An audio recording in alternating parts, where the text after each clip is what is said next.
On an August afternoon, a boat was heading for a deserted portion of our coastline at full speed.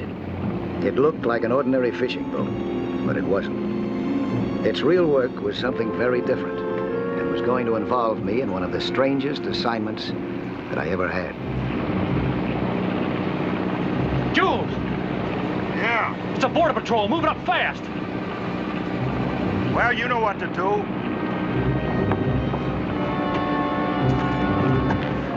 What is the matter? What are you doing? I have to hide you better.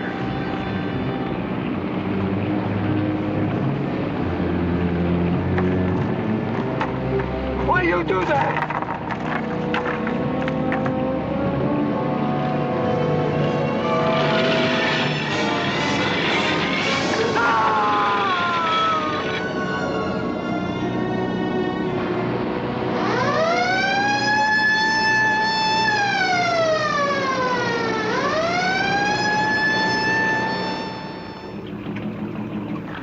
Nobody aboard, sir, but these three. Parker, where's that man that was transferred to this boat off Porter's Reef? Inspector, you must have us mixed up with some other boat. All right, you better take a look over the side.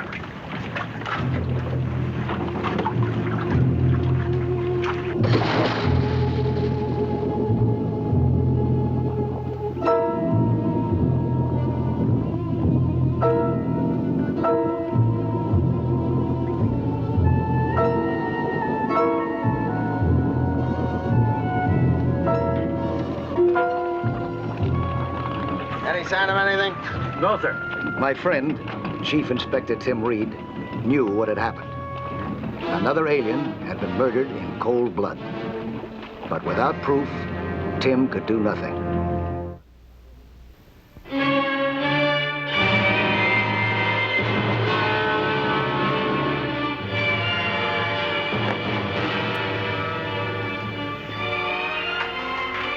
Oh, hello, Mike. Hi, Tim. Good to see you again. Good to see you. Oh, Mike, this is Ben. Ben Tepester, one of our best officers. Hi, Ben. Well, what's it this time, Inspector? Is it as tough as the last job you gave me? Maybe tougher. You know, Mike, here in these waters, smuggling aliens, illegal entry into the United States is big business. It's a murderous business, too, from what I understand. Right. Well, now, this is our first opportunity to slip one of our men into their pipeline. Ben here. Slip him in as an alien, certified, ready to be smuggled. It's our first big break. Providing one thing. Huh? Providing he lives. Now, we know at the first sign of trouble, they're going to dump him overboard to drown, just like all the others. When they do that, we're going to need somebody right there to help him. Me, you mean, huh? I hope so, Mike.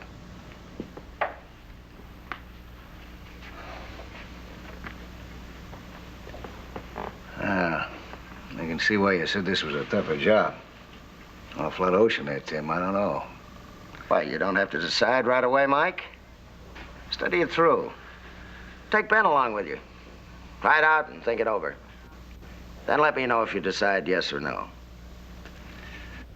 Mike, this is our first real chance to blow this whole operation wide open. How do you feel about this? I'm ready anytime. Okay, we'll go to work. Thanks, Mike.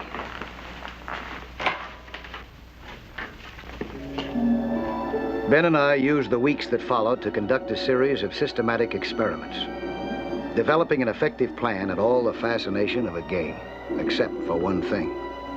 Ben's life was going to depend on our winning it. We didn't have much information to work on.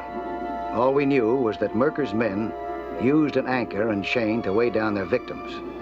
Our problem would be to find some way to slow down or stop Ben's descent.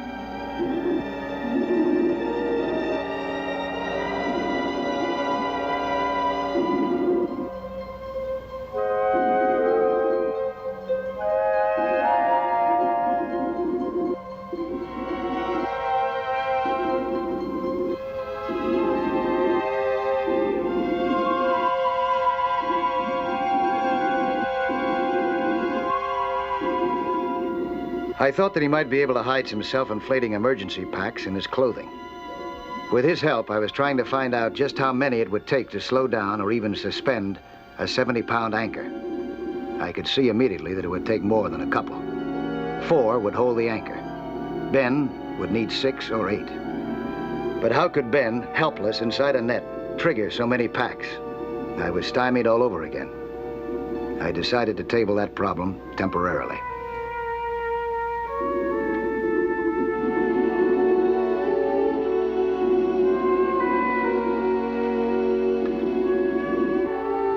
My next step was to see how long Ben could hold his breath underwater. I taught him every trick that I knew to help him prolong his time. Hyperventilating, dry swallowing, and so on.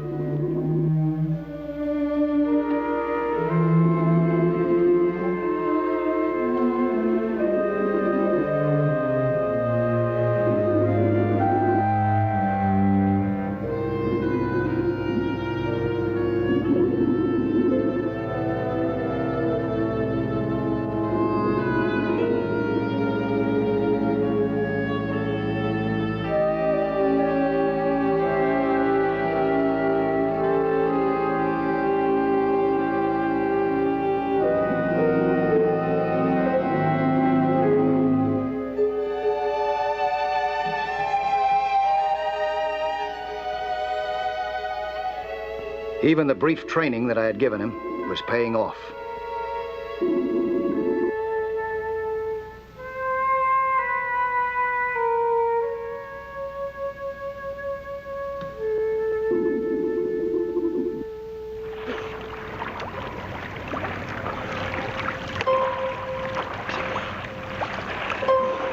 Put up your mask, boy. Let me take a look at you. Here's your... He had done extremely well for a man new to diving. He wouldn't have a chance unless I could add at least another few minutes to that, artificially. I experimented with a small rebreathing device. It passed air through a chemical which removed the carbon dioxide from it. But it wasn't made in any size that Ben could conceal easily.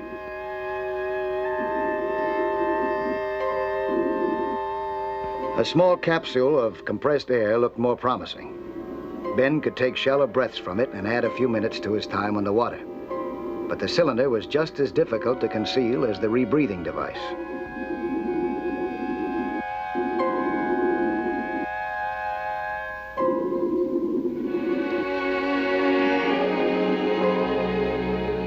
Another problem was visibility. I would have to spot Ben quickly, even if the water was murky and dark. This will make it just like the water in the ocean. That's all. What do you think?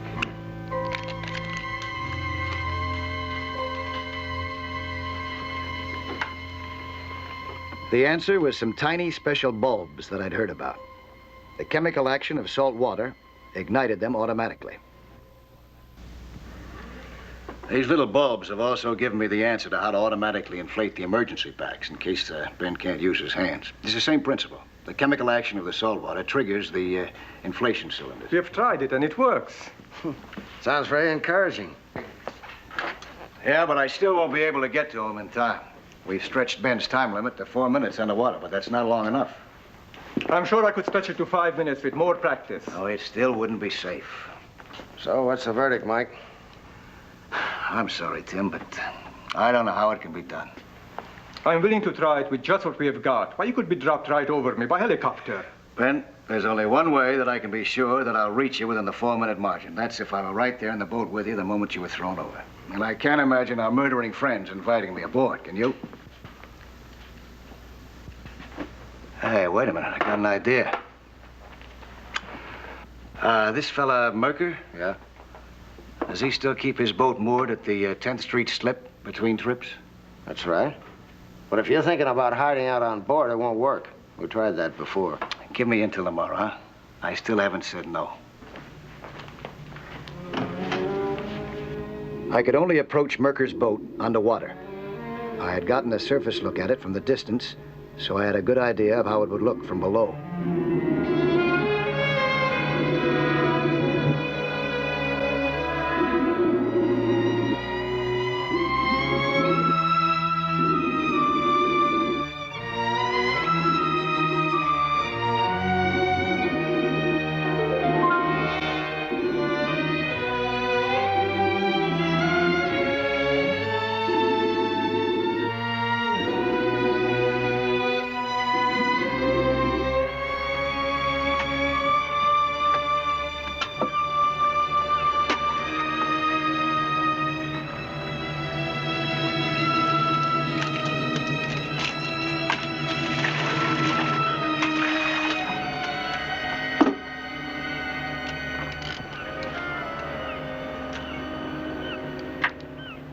I would have to be very careful.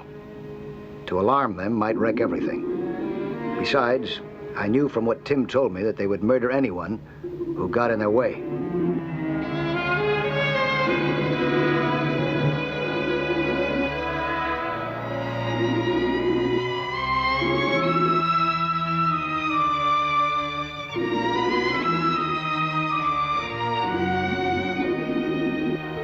As I had hoped, the boat had a heavy keel log.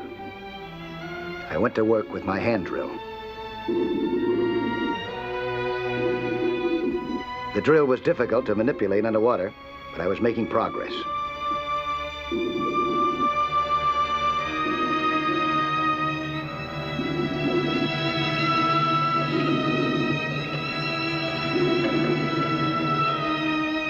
Now I had to get a heavy ring firmly in place in the keel log. Then, if I could get away undetected, I knew that we could put our plan into operation.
Never get it like that. You might as well get wet.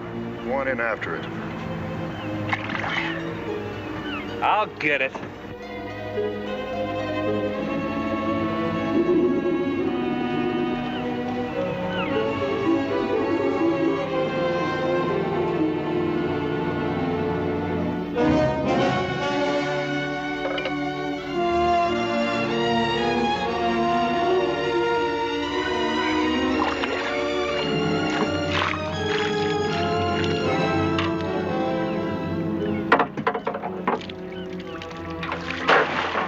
I told you I'd get it. With my preparations completed, I was ready now to take the risk that I could save Ben's life. They've already sewn the emergency packs into Ben's clothing. Good. What about my harness now? Oh, yeah, that's right. What about the harness? I see. All right, thanks. Just finishing up on the harness, they'll bring it right into you. That's fine. You know, it's a pretty risky idea of yours, Mike. Tying onto those hooks onto Merker's boat. Well, it'd be a lot more risky for Ben if I didn't. This way, I'll be right there when they dump him. What are you doing there? This chart shows a broad, shallow area. Through here, I'm marking it off. See, if they drop Ben in the deep water, I still might have a lot of trouble getting to him in time. So when we follow Merker's speedboat on the radar in our boat, you want the Coast Guard to send in the helicopter and surprise him. So he'll dump Ben just where we want him dumped. Yeah, somewhere around here. Right in the center of this broad, shallow area. Of course, it's going to call for split-second timing, you know. We can manage it. Oh, thanks. Well, is your harness reinforced enough? That's fine. Let's... Yep, that's okay. Well, we're all set, huh? Let's not kid ourselves, Mike. We haven't covered all the risks. It's a risk every time we cross the street, isn't it, Tim?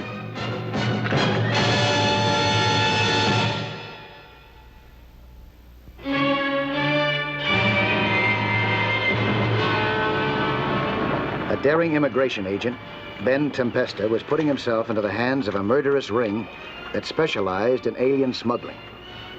The Border Patrol and Coast Guard were ready to move in on the ring. But they would dump Tempesta into the sea at the first sign of alarm. It was my strange job to see that he survived this attempt at murder. At a remote dock, he was being loaded into a speedboat. Later, it would rendezvous with Merker's boat in American waters.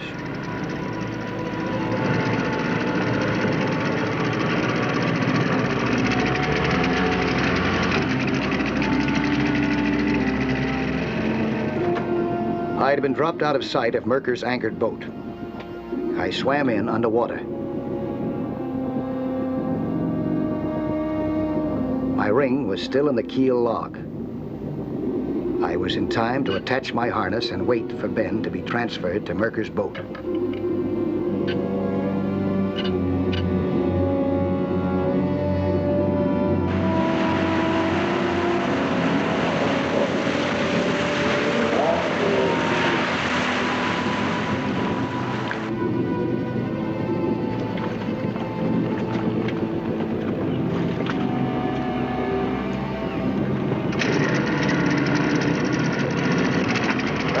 Fella.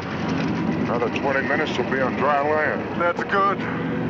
Now, we're gonna tuck you in some fishing nets. No matter what you hear, no matter what happens, Lie still and be quiet. You understand? I understand. okay. Okay, turn around slowly. Turn around.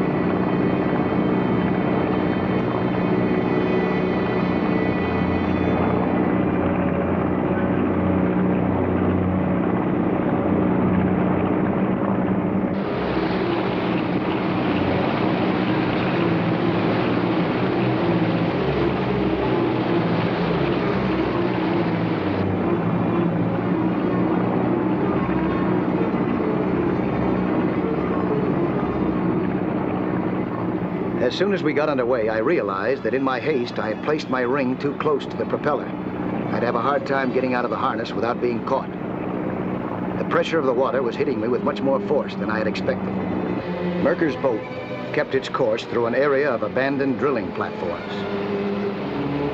It still looked just like an ordinary fishing boat, but a keen observer might have noticed that every man aboard was a lookout.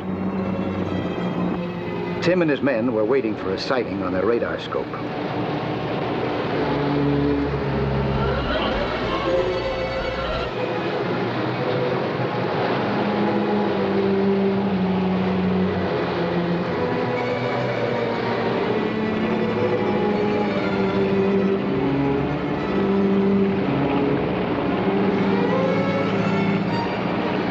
Ben knew that at any moment he would be helplessly tossed into the sea. He used the remaining time to take long, deep breaths. This would hyperventilate his system and give him precious extra seconds underwater.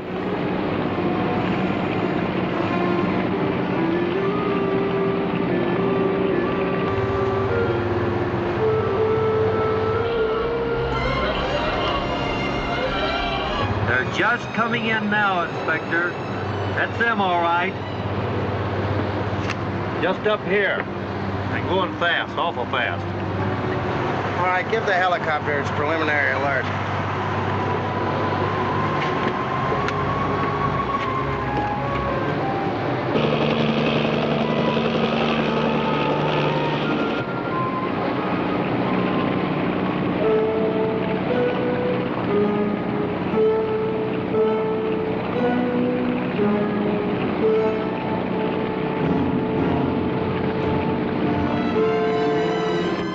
Watching for the first sign of Ben. I couldn't allow anything to go wrong. There was no room for error at all.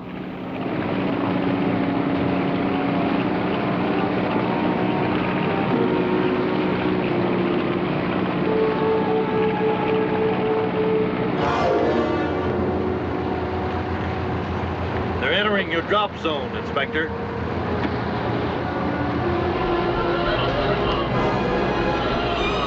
Now! Okay. Tell the Coast Guard to start the helicopter in.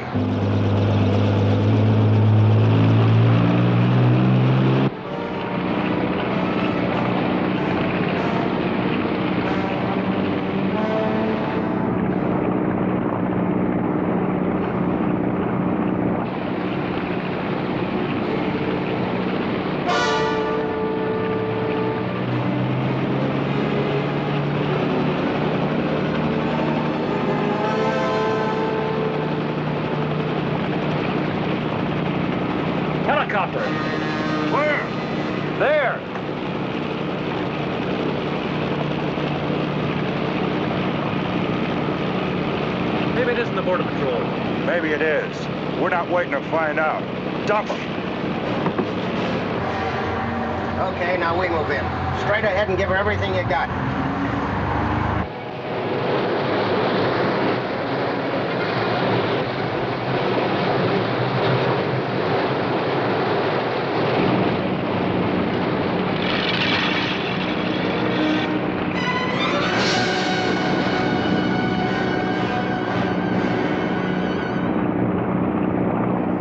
I had seen Ben drop. There was no time to lose. I tried to snap the harness away, but I was still held. The force of the water against me was making it impossible to unhook the belt. In another few seconds, there would be too much distance between us for me to reach him in time. I had to wrench loose any way that I could and take my chances with the propeller. I shot downward. I don't think I ever moved so fast. I knew that Ben must be holding his breath desperately.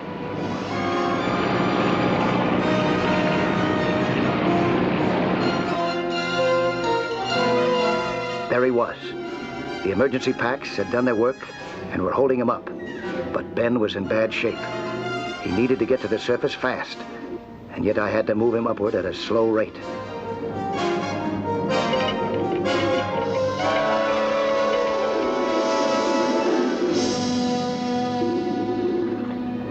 When we began to board Tim's boat, I wasn't sure whether Ben would make it or not. And we still hadn't nabbed Merker.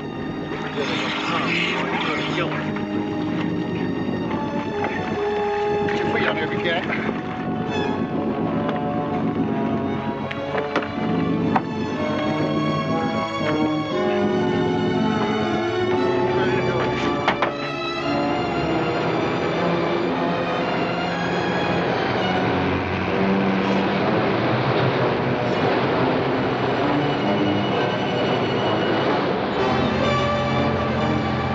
That's the boat. Open her up. Give her all the speed you got. Full speed ahead.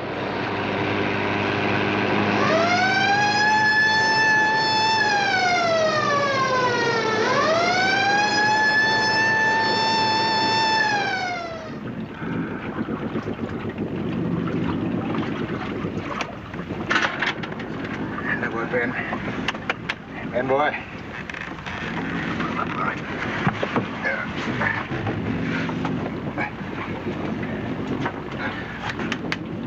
We haven't got you mixed up with anybody else this time, Merker.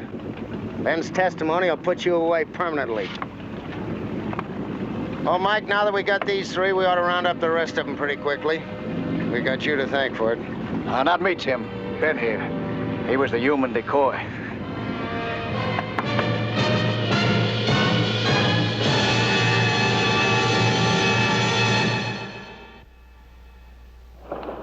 Hi, I'm Lloyd Bridges, inviting you to join us for another action-packed story of underwater adventure 1 week from today.